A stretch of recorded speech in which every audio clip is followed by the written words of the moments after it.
आज हम बात करेंगे उन थेरेपीज के बारे में जिनमें दवाइयाँ काम नहीं करती हैं। जी हाँ, जैसे कि recce, pranic healing, colour therapy, तमाम तरह की थेरेपीज आजकल प्रैक्टिस की जा रही है, लोगों को फायदा भी हो रहा है, लेकिन कई लोगों को इसके बारे में भ्रम भी रहता है। तो क्या है ये थेरेपी, कैसे काम करती है और किस तरह से बिना दवा के शरीर पर असर करती है? तमाम तरह की जानकारी देने के लिए हमारे साथ heart care foundation of India के अध्यक्ष डॉक्टर के अग्रवाल हैं। नमस्कार। स्वागत है डॉक्टर। सबसे पहले जैसे डॉक्टर मैंने कहा है कि बिना दवा के जो ये अनरिकॉग्नाइज्ड थेरेपीज हैं और काफी फेमस हो रही हैं, बहुत से लोग हैं जुड़े हुए हैं हमारे समाज में, तो किस तरह से ये काम करती हैं क्योंकि इनको मान्यता प्राप्त नहीं है? सबसे पहले हमें 2 प्रिंसिपल समझने होंगे, जिसको मैं मॉडर्न मेडिसिन से समझाने की कोशिश करूँगा। एक है हमारे शरीर में ऑटोनॉमिक नर्वस सिस्टम, जो 2 प्रकार का होता है, सिम्पैथेटिक एंड पैरासिम्पैथेटिक। जो सिम्पैथेटिक सिस्टम है हमारे शरीर में, वो फाइट एंड फ्लाइट के लिए है। यानी कि एक आदमी जो बिस्तर में बीमार है, उठ नहीं सकता, सामने साँप आ जाए, अचानक उसमें ताकत आ जाती है और वो भग लेता है। भाग लेता है, फाइट चाहे करता है। हड्डियाँ टूट जाएँ, जी, लेकिन वो अपने आप को बचा लेता है।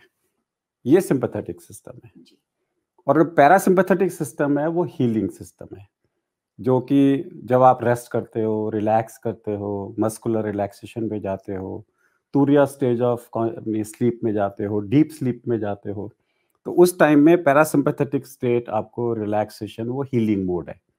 वो बॉडी की इंटरनल हीलिंग करता है। अब इंटरनल हीलिंग का भी एक सिंपल एग्जांपल है कि हमारे शरीर में कोई भी मॉडर्न मेडिसिन की दवाई या आयुर्वेद की दवाई काम नहीं करेगी, जब तक मेरे शरीर में उस दवाई को रिकॉग्नाइज करने का रिसेप्टर ना हो। हमारे शरीर में मौजूद होते हैं receptors. Receptor is like a lock. Lock. ठीक है, उस लॉक में एक चाबी फिट होनी चाहिए, तो वो चाबी फिट हो गई तो मेरे शरीर में दवाई बन जाएगी। ठीक है। तो मेरे शरीर में कोई भी दवाई जिसका लॉक नहीं है, कोई भी ऐसी चाबी जिसे मैं बाहर से खाऊं, जिसमें वो अंदर जाके लॉक नहीं ढूंढ पाती, तो वो दवाई यूरिन या स्टूल से बाहर निकल बाहर जाएगी। निकल जाती है, मतलब असर नहीं कर रही है दवाई। इसका मतलब है कि अगर मेरे शरीर में हर दवाई का ताला है, तो मेरे शरीर में हर दवाई मौजूद थी या है। ठीक है। उसकी चाबी या तो खो गई है या खराब हो गई है। बिल्कुल। तो जब तक वो चाबी नहीं मिलती या ठीक नहीं होती, मैं टेम्पररी बाहर से दवाइयाँ ले सकता हूँ, जिसे हम बोलते हैं मेडिसिन। ठीक है। तो वो हो गई एक्सटर्नल दवाई। बिल्कुल। तब तक मैं अपने शरीर में उस चाबी को ढूंढ सकता हूँ या उस चाबी को रिपेयर कर सकता हूँ। अगर रिपेयर नहीं कर सकता, तो मेरे को परमानेंट एक्सटर्नल दवाई लेनी पड़ेगी, चाहे वो मॉडर्न मेडिसिन की हो, चाहे होम्योपैथी की हो, चाहे वो आयुर्वेद की बिल्कुल हो। ठीक है। उसके साथ में ये इंफॉर्मेशन दवाई को रिपेयर करने की, वो पैरासिम्पैथेटिक स्टेट ऑफ माइंड में है। जितने मैं अपने शरीर में माइंड, इंटेलेक्ट को, मन, बुद्धि, अहंकार से दूर रहूंगा, जितना मैं रिलैक्स्ड रहूंगा, उतना I am connected to my soul. Soul is nothing but energize field of information, retrievable information. उस इंफॉर्मेशन को मुझे पिकअप करने के लिए मेरे को पैरासिम्पैथेटिक मोड में जाना होगा, रिलैक्स करना होगा अपने आप को।